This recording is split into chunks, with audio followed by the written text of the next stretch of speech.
যদি সামনে পা বাড়ান নিজের পাপ মাপ নিয়ে সামনে আগাতে হবে।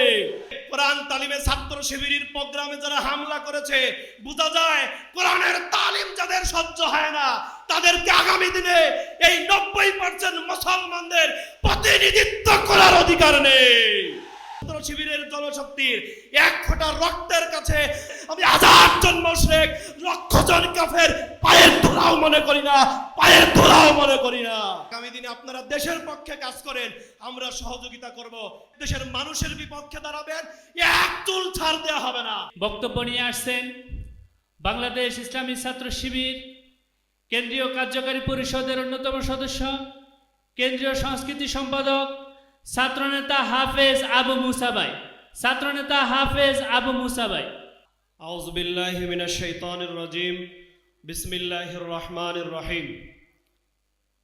শহীদের রক্তের উপরে তিলে তুলে গড়ে ওঠা আন্দোলন, বাংলাদেশের মেধাবী ছাত্রদের প্রাণপ্রিয় ঠিকানা, শহীদি কাফেলা বাংলাদেশ ইসলামী ছাত্র শিবির। সম্মানিত উপস্থিতি, ছাত্র শিবির 1977 সালের 6 ফেব্রুয়ারি প্রতিষ্ঠার লগ্ন থেকে শুরু করে আজ অবধি পর্যন্ত ছাত্র শিবিরের পথ চলা ফুলের বিছানা ছিল না।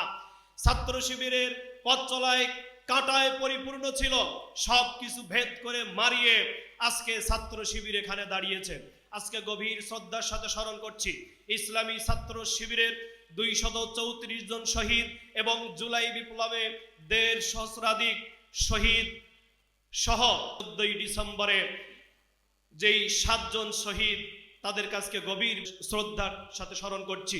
আমি শুধু এতটুকু বলতে চাই যে ছাত্র শিবির যেই পথ মারিয়ে এখানে এসেছে, যেই শহীদের রক্তর তামান্নাগুলো নিয়ে এখানে আজ দাঁড়িয়েছে, আগামী দিনে ইসলামী বিপ্লবের সূতিকাগার হবে ইনশাআল্লাহ। যারা ছাত্র শিবিরকে দমিয়ে দেওয়ার জন্য বিভিন্ন প্রোপাগান্ডা, বিভিন্ন মিথ্যা অপবাদ দেওয়ার চিন্তা করছো, 71 সালের বস্তা পচা প্রোপাগান্ডাগুলো এ জাতির সামনে আওয়ামী দোসরদের মতো আবার উপস্থাপন করার চেষ্টা করছো, তাদেরকে হুঁশিয়ার করে দিতে চাই, তোমরাও একইভাবে সেই আওয়ামী ছায়াতলে আচল তলের ইতিহাসের আস্থা করে নিক্ষেপ হবে। ছাত্র শিবিরকে বেশি দুর্বল মনে করবেন না। ছাত্র শিবির রক্ত দিতে জানে। আমাদের চূড়ান্ত বিপ্লব হওয়া পর্যন্ত এই রক্তের ধারাবাহিকতা বন্ধ হবে না ইনশাআল্লাহ। যারা আজকে আওয়ামী লীগকে পুনর্বাসন করার চেষ্টা করছেন, যারা বলছেন ক্ষমতায় গেলে আওয়ামী লীগের সব মামলা তুলে নেওয়া হবে, যারা বলছেন ক্ষমতায় গেলে আওয়ামী লীগের নিরাপত্তা দেওয়া হবে, তাদেরকে আমরা বলতে চাই জুলাইয়ের চেতনার বিরুদ্ধে দাঁড়াবেন না। যারা বলছেন যে ছাত্র শিবিরকে ক্ষমতায় গেলে আপনারা নিষিদ্ধ করবেন, নিষিদ্ধ আমরা পূর্বেও হয়েছি, এটা নতুন নয়। দুনিয়ার আধুনিক অস্ত্র, র্যাব বাহিনী, পুলিশ বাহিনী, সেনাবাহিনী, সোয়াট বাহিনী, আধুনিক অস্ত্রের সামনে শুধুমাত্র একটি বাংলাদেশের পতাকা আর সবুজ পাইবার পাশের লাঠি নিয়ে আমরা বুকে শাহাদাতের তামান্না নিয়ে দাঁড়িয়েছিলাম, পাশের লাঠির সামনে দাঁড়াতে ভয় পেয়ে পালিয়ে গিয়েছে। একদল আপনাদের এই নোয়াখালীতে কোরআন তালিমে ছাত্র শিবিরের প্রোগ্রামে যারা হামলা করেছে, বোঝা যায় কোরআনের তালিম যাদের সহ্য হয় না তাদেরকে আগামী দিনে এই 90% মুসলমানদের প্রতিনিধিত্ব করার অধিকার নেই। সম্মানিত ভাইরা আমার, নোয়াখালী জেলা উত্তরের সেক্রেটারির একটি বক্তব্যের পরিপ্রেক্ষিতে এখানকার একজন নেতা বলেছেন যে উত্তর জেলার সেক্রেটারির জিব্বা নাকি টেনে ছিঁড়ে ফেলা হবে। আমরা বলতে চাই আমাদের ধৈর্য ধারণ করার সাহস মহান আল্লাহ তাআলা জুগিয়েছেন, আত্মরক্ষার কথাও আল্লাহ তাআলা জুগিয়েছেন।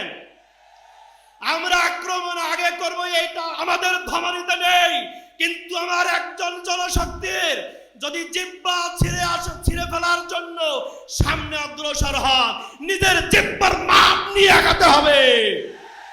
যদি সামনে পা বাড়ান নিজের পাপ মাপ নিয়ে সামনে আগাতে হবে। আমার একজন জনছাত্র শিবিরের জনশক্তির এক ফোঁটা রক্তের কাছে আমি 1000 জন পাপিষ্ট, আমি 1000 জন মুনাফিক, আমি 1000 জন মুশরিক, লক্ষ জন কাফের পায়ের ধুলাও মনে করি না, পায়ের ধুলাও মনে করি না। এজন্য সাবধান থাকতে হবে।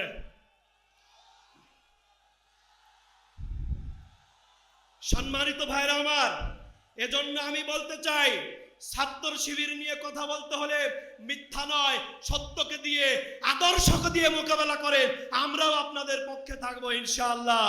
আগামী দিনে আপনারা দেশের পক্ষে কাজ করেন, আমরা সহযোগিতা করব, কিন্তু দেশের বিপক্ষে দাঁড়াবেন, দেশের মানুষের বিপক্ষে দাঁড়াবেন, এক চুল ছাড় দেওয়া হবে না।